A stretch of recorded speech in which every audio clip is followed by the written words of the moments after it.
armor mods to Pantheon. Here are 10 and 5/6 things in Destiny 2 that you might not know. Happy Mother's Day. I know you all don't have as top tier of a mom as I do, but I hope your day was great anyways. Pantheon will be here for a few more weeks, but I think a consistently difficult encounter for teams of every skill level is planets. This encounter can be a run killer for uncoordinated groups, especially with the random fire tornadoes that chew through your health. But there's an easier way to evade them. If you are one of the people on the planet plates, try spending as much time as you can on top of the center pillars. The fire tornadoes will leave them completely untouched. Besides that, just make sure you spec for as much solar resistance as possible, as 90% of the damage in there will be a solar burn.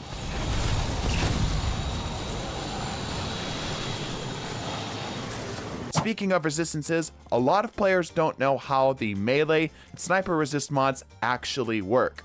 While you would understandably think that these provide a flat resistance to any enemies meleeing you or using a sniper rifle against you, that's not exactly how they function. Instead, Bungie has these mods set up to provide damage resistance from enemies within their respective ranges, such as enemies within melee ranges, not necessarily being tied to the melees themselves. This means that if you plan on throwing hands with enemies in close proximity, exactly 4 meters to be precise, you will get damage resistance from them regardless of how they attack you. And of course, the inverse is true for sniper resistance, where you will gain a flat resistance from enemies that are a long range away from you, regardless if the weapon is a quote-unquote sniper or not.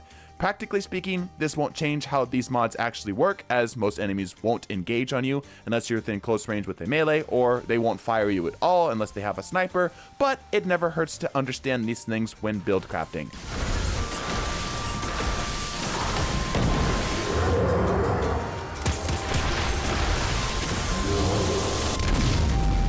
We aren't quite done talking about mods yet. While it isn't as popular as it was before, some players still run double special loadouts. Accordingly, it would make sense to run a special ammo finder to keep your weapons loaded, right?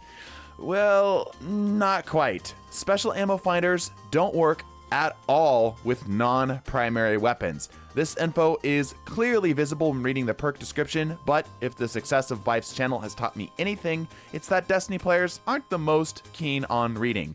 This benefit is also increased if you're using a primary weapon that is also an exotic, as similarly listed right on the description. A common tactic for Aatrox in Pantheon is to use the Parasite, so here's a little detail that you will never be able to unsee. Within the sights of the weapon, you can actually see the projected slope of your worm-based projectile. This will only really have an effect if you're going for incredibly long-range shots to optimize your range, and unfortunately it doesn't calculate slopes. But it's these small details that make me love D2 even more.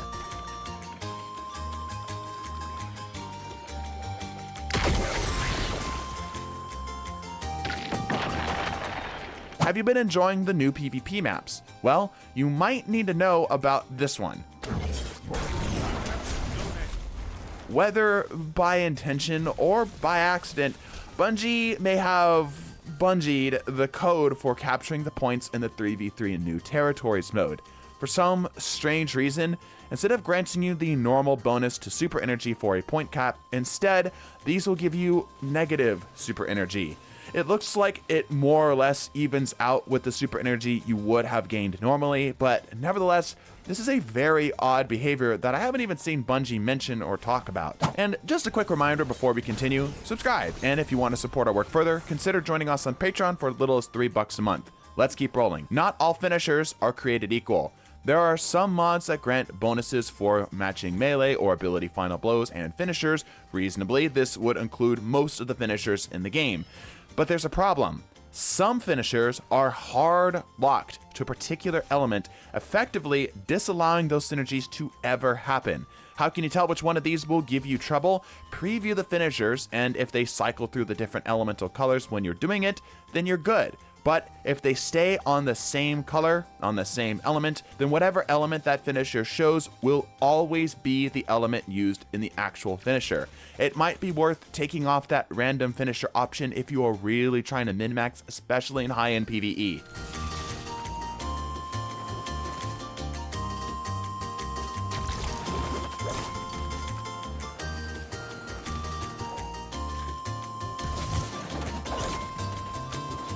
Trials of Osiris is one of the most familiar game modes in PvP due to how long it's been a staple in the game, all the way back in Destiny 1. But if you are a Strand user, this game mode has a small extra benefit for you. For some strange reason, your Strand tangles will persist after the round ends. Wherever you carry your Strand tangle to is where it will spawn at the start of the next round, albeit marked as an enemy tangle. This trick can be a free bonus for grapple users, or if you're a Guardian that receives some sort of benefit for destroying those tangles. Extremely helpful to know. Get rigged.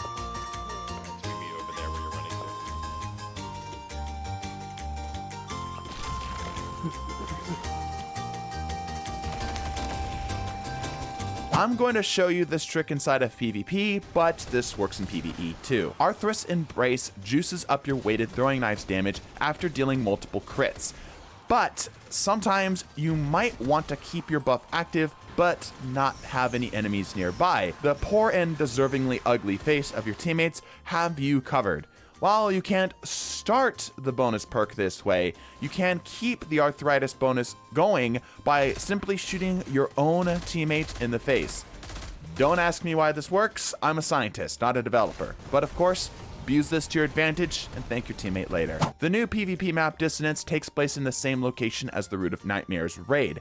Besides being a beautiful aesthetic, Bungie gave us a fantastic continuity mod by making the main pathway to get to the final boss's lair visible from the long side of the map. I really like this because this implies that we jumped in, kicked Nezarec's ass, and Shaxx then kind of just said, hey, you know what? Here's an especially pointless thing you didn't know. We take out our ghosts all the time and don't even think twice about it. Well, turns out that in third person, there is a really rare chance that your ghost will do a little flip. Here's one of my subscribers, Lego, showing his ghost off doing that trick. While we were streaming our Build Doctor series, we discovered something odd about collisions in social spaces. You might have noticed that all players seem to have collision in the Hall of Champions, where normally that body bumping privilege is reserved only for members of your actual fire team in the tower. Well, as it turns out, so long as someone was a member of your fire team at some point, they will retain their body blocking privileges. And we also found Schrodinger's body block when we found a hunter who I could push, but they couldn't push me. This is some very odd spaghetti code type stuff. Subscribe or you'll mysteriously step on the Lego in the middle of the night. And thanks to everyone who submitted these things you didn't know. Bless your faces and deuces.